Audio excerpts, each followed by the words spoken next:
무엇을 목적으로 성찬을 준비해야 되는지 살펴볼까 합니다. 만약에 우리 달리기 선수가 온 힘을 다해서 빠르게 달리는데 목표를 잘못 설정했거나 또는 방향을 잘못 잡았다면 어떻게 될까요?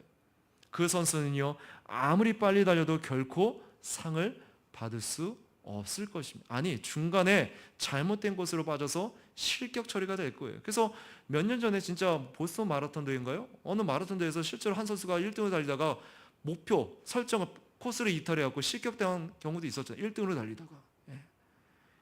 그러니까 이런 일은요, 달리기 경주에만 있는 게 아니라 무슨 일을 하든 그 일을 정확하게 하고 열심히 하는 것도 중요하지만 먼저 그 일에 나아갈 방향과 성취할 목표를 올바르게 우리가 설정하지 않으면요, 그 일을 정확하게 하고 열심히 해도 열매를 얻을 수 없고요, 오히려 잘못된 길로 빠질 수 있음을 알아야 된다는 거예요. 오늘 성찬에 합당하게 참여하기 위해서 미리 우리 자신을 살피는 일 마찬가지라는 것입니다. 성찬식에 합당하게 참여하기 위해서 미리 준비한 일을 아무리 우리가 열심히 한다고 해도요, 만일 그 준비의 방향과 목적이 잘못 설정되어 있다면 우리는 그 준비를 통해서 오히려 성찬에 합당하게 참여치 못한 사람이 될 수 있다라는 거예요. 그러므로 성찬에 합당하게 참여하기 위해서 우리가 어떤 내용으로 준비하는지도 알아야 되겠지만 그 준비의 올바른 목표 또는 올바른 방향도 그에 못지않게 잘 알고 잘 설정해야 한다는 거예요. 자, 그렇다면 그 목표와 방향에 대해서 다시 한번 우리가 말씀을 보면 26절부터 29절 한번 볼까요? 고린도전서 11장 26절부터 29절 같이 한번 읽겠습니다. 시작. 너희가 이 떡을 먹으며 이 잔을 마실 때마다 주의 죽으심을 그가 오실 때까지 전하는 것이니라. 그러므로 누구든지 주의 떡이나 잔을 합당하지 않게 먹고 마시는 자는 주의 몸과 피에 대하여 죄를 짓는 것이니라. 사람이 자기를 살피고 그 후에야 이 떡을 먹고 이 잔을 마실지니 주의 몸을 분별하지 못하고 먹고 마신 자는 자기의 죄를 먹고 마시는 것이니라. 자, 여기에 우리가 어떤 목적이나 또는 어떤 방향으로 성찬식을 준비해야 한다는 명시적인 문장은 없어요. 오늘 우리가 성찬식을 왜 미리 준비해야 하는지 그 이유만 적혀 있습니다. 자, 하지만 방금 읽은 이 구절을 보면요, 우리가 어떤 목적과 어떤 방향으로 성찬을 준비해야 되는지를 유추해 볼 수는 있다라는 거예요. 첫째로, 오늘 우리가 예수님을 진실로 믿고 신앙을 고백하여 교회의 지체가 되었다면 매번 성찬식 앞에서 과연 내가 이번 성찬식에도 참여해도 되는 사람인지 아닌지를 판단하기 위해서 또는 그런 방향으로 성찬식을 준비해서는 안 된다는 거예요. 다시 한번, 자, 사람이 자기를 살피고 그 후에 이 떡을 먹고 이 잔을 마실지니, 이 말씀을 자세히 한번 보세요. 성경은요, 이 떡을 먹고 이 잔을 마실 수 있는 사람인지 판단하고 결정하기 위해서 자기를 살피라 그렇게 말하지 않는다는 거예요. 성경은요, 먼저 자기를 살피라, 그런 다음에 이 떡을 먹고 이 잔을 마셔라고 말하고 있습니다. 오늘 기억하셔야 돼요. 지금 우리가 예수님을 진실로 믿고 신앙을 고백하여 교회의 지체가 되었다면요, 자, 아까 성찬식에 참여할 수 있는 그 대상이 누구라고요? 세례 교인이라고요. 자, 그렇다면 기본적으로 우리는 성찬식이 열릴 때마다 성찬식에 참여하도록 이미 예수님의 따뜻하고도 간절한 초대를 받은 사람들이라는 거예요. 그래서 아까 예수님의 마음이 뭐라고요? 간절히 원하고 원하였다. 그러니까 기본적으로 세례 교인이라면, 내가 이미 신앙 고백을 한 사람이라면 성찬의 자리에 나와야 된다는 거예요. 기본적으로. 왜요? 예수님이 간절히 원하고 원하는 그 따뜻한 초대를 받은 사람들이기 때문에. 아멘이신가요? 아멘이 나와야 돼요. 여러분의 상태에 어떠한 상관없이요, 이미 여러분과 하나님의 관계 안에서 이미 하나님께서 부르신 간절히 원한 그 대상이 바로 신앙을 고백한 세례를 받은 자들이라는 거예요. 그래서 이를 행하여 나를 기념하라. 그러니까 예수님께서 그렇게 우리에게 명령하셨다고요. 자, 그러므로 참된 신자는 교회에서 성찬이 열릴 때마다 기본적으로 어떻게 된다? 나는 이번 성찬에 반드시 참여해야 돼. 적극적으로 참여해야 돼. 그렇게 생각을 갖고 계셔야 되는 거예요. 그래서 예부터 우리의 믿음의 선진들은요, 이러한 정신이 그냥 기본이었습니다. 그래서 생각해보세요. 어떤 권징, 어떤 징계 가운데 가장 무서운 게 뭐였어요? 수찬 정지였어요. 왜요? 수찬 정지, 성찬에 참여할 수 없다는 것은 하나님과 관계가 없다라는 거예요. 그 공동체에서 너는 떨어져 나간다는 거예요. 그러니까 심지어는 왕도, 그죠? 이 수찬 정지를 명할 수 있는 그 대상 앞에 무릎을 꿇었잖아요. 그런 시대가 있었다고요. 얼마나 이게 무서운 권위냐는 것이죠. 근데 내 스스로 그를 내가 그냥 참여를 안 한다? 예수님을 친히 간절히 원하는 그 마음을 내가 무시한다? 그 초대를 받은 그 모든 것들을 내가 다 그냥 거부한다? 이게 얼마나 경솔하고 교만한 태도냐는 것이죠. 물론 우리가 신앙을 고백하고 세례까지 받았지만 실제로는 예수 그리스도를 믿지 않는 사람이거나 마음과 삶에 있는 제약을 회개하지 않고 거기에서 정말로 돌이키지 않는 사람이라면 우리는 그 문제가 해결되기 전까지 성찬에 참여해서는 안 될 것입니다. 입으로 신앙을 고백하고 외적으로 세례를 받았으니까 얼마든지 성찬에 참여할 수 있다고 생각해서는 안 된다는 거예요. 다시 말해서 그걸 그냥 남용하면서 성찬 준비하는데 준비도 진짜 안 하고 그냥 마음대로 어떤 죄의 허가증처럼 죄를 막 지면서 의도적으로, 그죠? 대적하면서 그런 삶을 막 살면서도 나는 세례 교인이니까 참여한다? 이건 아니라는 거예요. 그러나 그런 경우가 아니라면 반드시 뭐 어떻게 된다? 성찬식에 참여하겠다는 마음을 가져야 되고요. 성찬에 참여하기 위해서 성경이 명하는 자기 점검을 진지하게 이행하는 것이 바로 성찬 준비 주간인 거예요. 자, 그러므로 성찬식에 있을 때마다 과연 내가 이번 성찬식에 참여해도 되는 사람인지 아닌지를 판단하기 위해서 또는 그런 방향으로 성찬을 준비해서는 안 되는 것입니다. 매번 성찬을 준비하는 주간에 통화를 하거나 대화를 하다 보면 이런 분들이 아직까지 우리 교회에 있어서 제가 말씀드리는 거예요. 또한 성찬을 준비하는 과정에서 내가 성찬에 참여할 준비가 제대로 되지 않은 사람인 것이 조금이라도 드러나면 성찬에 참여한 일을 유보하겠다는 생각을 미리 하고 성찬을 준비해서는 안 된다는 것입니다.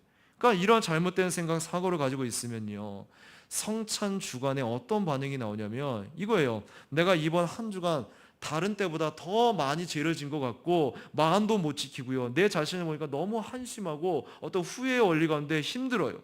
그러니까 이렇게 결론을 내리는 거예요. 난 성찬에 참여하면 안 돼. 왜? 합당하게, 그죠? 자기를 여기서 이야기니까 살피고, 그죠? 오히려 어떻게 해요? 죄를 짓는 것이 되니까 참여하면 안 돼. 내 신앙 고백은 잘못된 거예요. 나는 위선자가 되니까 참여하면 안 돼. 이런 식으로 가는 거예요. 아니면 반대로 한 주를 좀 내가 다른 때보다 말씀대로 좀 산 것 같고 죄도 좀 덜 지은 것 같으니까 좀 편한 마음으로. 그러니까 여기서 편한 마음은 상한 심령의 마음이 아니에요. 그냥 내 의지에서 자신 있게 참여하는 거예요. 자, 둘 다 누구를 초점을 두고 결정을 지금 내리고 있죠? 나 자신이죠. 이렇게 준비하라고 말하는 게 아니라는 거예요. 좀 준비를 못한 것 같을 때는 기본적으로 어떤 마음이 드는 거예요? 더욱더 죄송한 마음에 고개도 들을 수 없는 심령 가운데 그리스도의 자비와 긍휼을 힘입어서 정말로 그분을 의지하며 회개 가운데 나와야 하는 것이고요.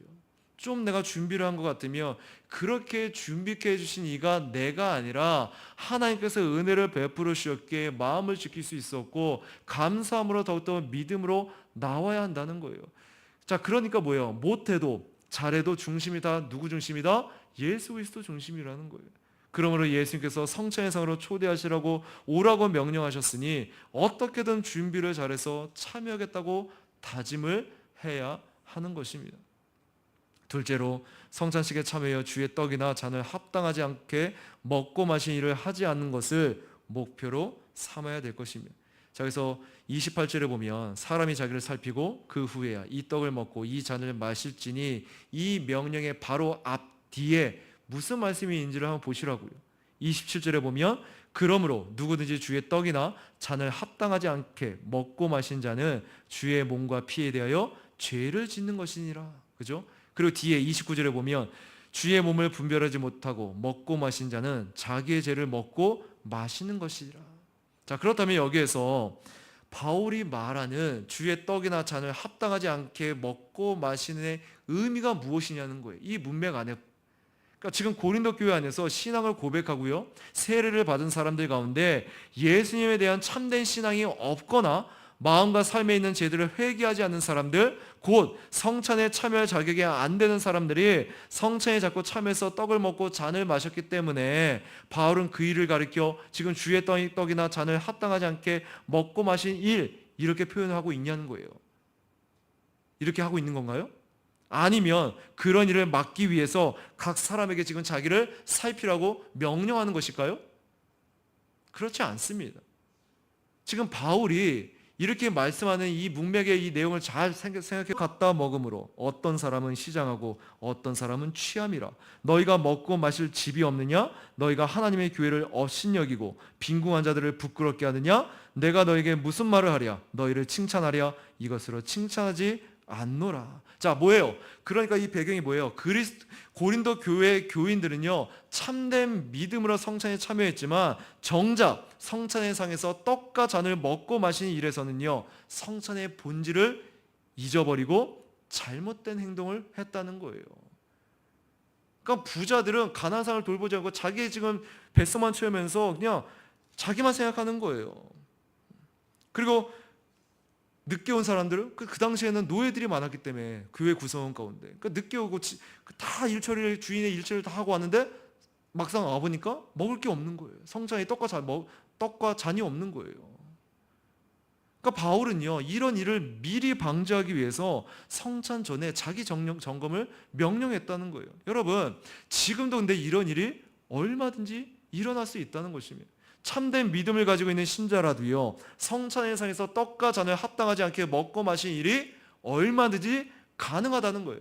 예를 들어서 성찬의 상에서 떡과 잔을 마실 때 그것이 상징하는 예수 그리스도의 죽으심을 깊이 신뢰하지 못한 채 단순히 떡과 잔만 먹고 마시는 일, 그것이 요구하는 예수 그리스도에 대한 사랑과 순종에 대한 결연한 의지가 없이 단순히 그냥 떡과 잔만 먹고 마시는 일, 같은 성찬을 받는 다른 교우들을 진실하게 사랑하는 마음 없이 단순히 떡과 잔을 먹고 마시는 일.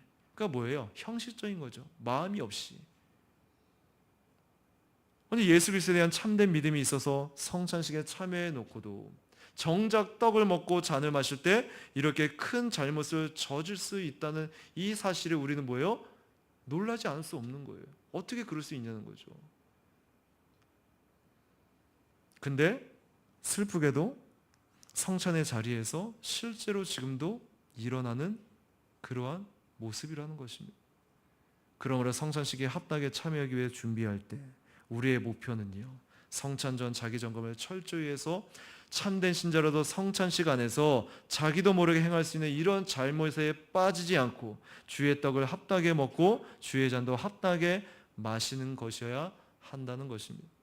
그리고 마지막 셋째로, 성찬식에 참여하여 떡을 먹고 잔을 마시는 행위 속에서 예수 그리스도의 죽으심을 더 온전하게 드러내고 선포하는 것을 목표로 삼아야 하는 것입니다. 그래서 다시 한번 26절 27절에 보면 너희가 이 떡을 먹으며 이 잔을 마실 때마다 주의 죽으심을 그가 오실 때까지 전하는 것이니라. 그러므로 누구든지 주의 떡이나 잔을 합당하지 않게 먹고 마신 자는 주의 몸과 피에 대하여 죄를 짓는 것이니라. 그러니까 이 말씀에 보면 성찬식에서 우리가 주의 떡이나 잔을 합당하게 먹고 마심으로써 궁극적으로 해야 되는 일이 뭐예요? 주의 죽으심을 그가 오실 때까지 전하는 것이어야 한다는 거예요.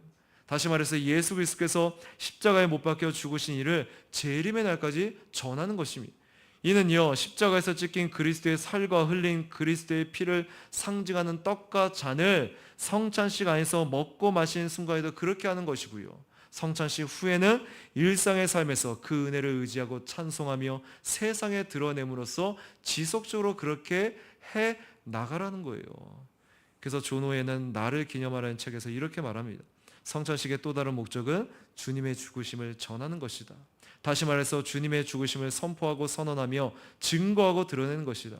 물론 성찬식에서 그리스도와 더불어 특별한 교통을 나누는 것이 중요하다.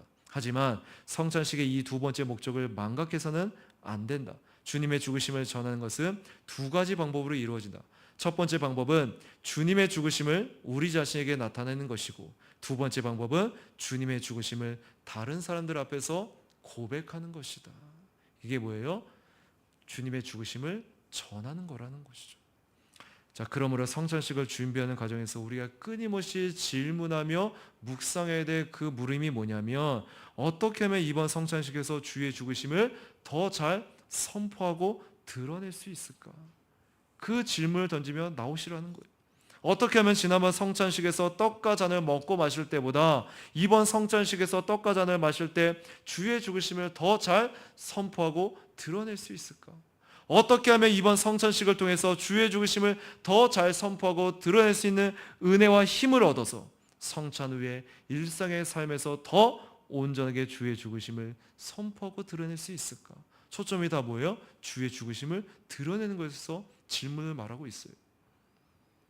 이처럼 올바른 목적을 설정하고요, 올바른 방향으로 성찬 전 자기 점검을 성실하게 이행한다면 공통적인 반응이 나오게 됩니다. 올바로 묵상하고 올바로 점검하고 올바로 내가 지금 이행한다면 그게 뭐예요? 바로 우리 자신에게서 많은 결핍과 부족함을 발견하게 된다는 거예요. 그래서 더 깊은 겸손과 더 깊은 회개로 나아가게 되는 것입니다. 왜요? 아까 제가 질문했던 그 내용들을 내한테 던져보면요, 사실 우리는 부족함이 더욱더 드러날 수밖에 없거든요. 우리는 그런 존재가 아니거든요. 그러니까 어떻게 해요? 더 낮아지고 더 겸손하며 하나님 앞에 그렇게 하지 못한 죄악을 고백할 수밖에 없는 회개의 심령으로 나아갈 수밖에 없는 거예요. 그러면서도 성찬전 자기 점검에서 우리는 우리 안에 하나님께 은혜로 베풀어 주신 여러 가지 은혜의 열매 또한 발견하게 된다는 거예요. 비록 그것이 대단하지 않고 크지 않아도요, 하나님께서 우리 안에 베풀어 주시는 위대한 선물이기에 깊이 감사하게 되고요, 하나님의 은혜를 또한 찬송하게 되는 반응 또한 나오게 된다는 것입니다. 그러니까 항상 두 가지가 깔려 있는 거예요. 한쪽 면에서는요, 우리의 부족함을 보기 때문에 깊은 낮아짐과 겸손함과 회개의 심령의 상태가 있다면, 또 한편은요, 그런 자들을, 부족한 자들을 불러주시고 은혜 가운데 먹여주시고 간절히 원한다는 그 마음을 내가 보기 때문에 그분의 그 영광에, 그분의 구원의 그 은혜의 자비와 긍휼을 깨달을 때마다 감사함으로 그분을 찬양하는 마음도 있다라는 거예요. 이게 기본적인 반응이라는 것입니다. 또한 이런 과정을 통해서 우리는 성찬식에서 먹고 마시게 될 떡과 잔이 상징하는 예수 그리스도의 죽으심을 더욱더 소중히 여기게 되고요, 철저히 의지하게 되고요, 오직 그것을 자랑하는 자리로 나아가게 되는 것입니다. 또한 이러한 과정을 통해서 우리는 이번에도 성찬의 상을 차려놓으시고 우리를 초대하신 예수님에 대한 깊은 감사와 성찬의 상에서 예수님께서 새롭게 베풀어 주실 더 큰 은혜와 더 큰 사랑을 기대하게 된다는 것입니다. 그래서 사랑의 잔치상인 성찬식의 참된 믿음과 참된 회개와 참된 사랑과 참된 순종의 결심을 가지고 나아가게 된다는 거예요. 다시요, 참된 믿음과 참된 회개와 참된 사랑과 참된 순종의 결심, 이게 뭐예요? 성찬식에서 일어나는 일이에요. 그러므로 기념의 목적은요, 거룩한 삶의 회복이요, 성찬은 그리스도의 죽음을 기념할 뿐만 아니라 그 죽음의 목적, 성화, 거룩함, 영광을 삶으로 증명하게 하는 도전의 자리이기도 하다라는 거예요. 그러니까 그리스도의 죽으심을 풍성히 내가 묵상하고 그것들을 깊게 내가 생각하면서 나아갈 때, 세상에 나갈 때, 전파할 때, 전할 때, 이게 뭐예요? 도전의 성격이 되는 거예요. 우리의 삶을 통해서. 그래서 마지막으로 존 오웬의 말로 말씀을 마치고자 합니다. 믿음 안에서 성찬에 참여하는 것은 하나님의 자녀의 마음에 영광스러운 결과를 낳는다. 성찬 참여는 사랑을 활발하게 하며 믿음을 강하게 하고 죄를 굴복시키며 소망을 소생시키고 기쁨을 크게 하며 천국의 풍성함을 맛보게 한다. 그러니까 성찬 전, 성찬 가정 가운데 성찬 이후의 그 모든 과정들을 존 오웬이 지금 표현하고 있는 거예요. 성찬에 참여할 때 뭐가 더 커진다? 우리의 믿음이 자라면서 사랑이 더욱더 활발하게 타오르게 되는 거예요. 그분을 향해 열정이 더욱더 살아나는 거예요. 그러면서 그와 반비례로 우리의 죄는 더욱더 작아지는 거죠. 굴복하게 되는 거죠. 그러면서 더욱더 소망하게 되는 것입니다. 그분의 재림 때까지 전하는 것이라. 그러니까 그분이 다시 오실 때까지, 그죠? 그분을 더욱더 소망하는, 그래서 기쁨 가운데 천국을 더욱더 풍성히 맛보는 자리가 성찬의 자리라는 거예요. 바라기를 이 성찬의 본질을 올바로 묵상하고요, 무슨 목적으로 성찬을 준비했는지 목표의식 방향 설정을 분명히 하여 이번 주일에 성찬에 참여하게 되는 저와 여러분이 되기를 간절히 기도합니다. 들을 말씀 생각하면서 우리 같이 기도하겠습니다. 다시 오늘 이 말씀을 통해서 우리가 기본으로 알고 있다고 생각했던 이 성찬의 본질에 대해서 다시 한번 우리가 생각하고, 우리가 정말로 이 점검 가운데 내가 올바른 방향 설정과 올바른 목표를 가지고 준비하고 있었는지를 다시 한번 돌아보며, 그렇지 못했다면 회개하고, 또한 하나님께서 간절히 원하신다는 그 사랑의 마음을 내가 알기 원합니다. 내 기준이 아닌 온통 그리스도의 초점을 두고 믿음 안에서 내가 참여하기 원합니다. 준비하기 원합니다. 그런 마음으로 같이 기도하겠습니다.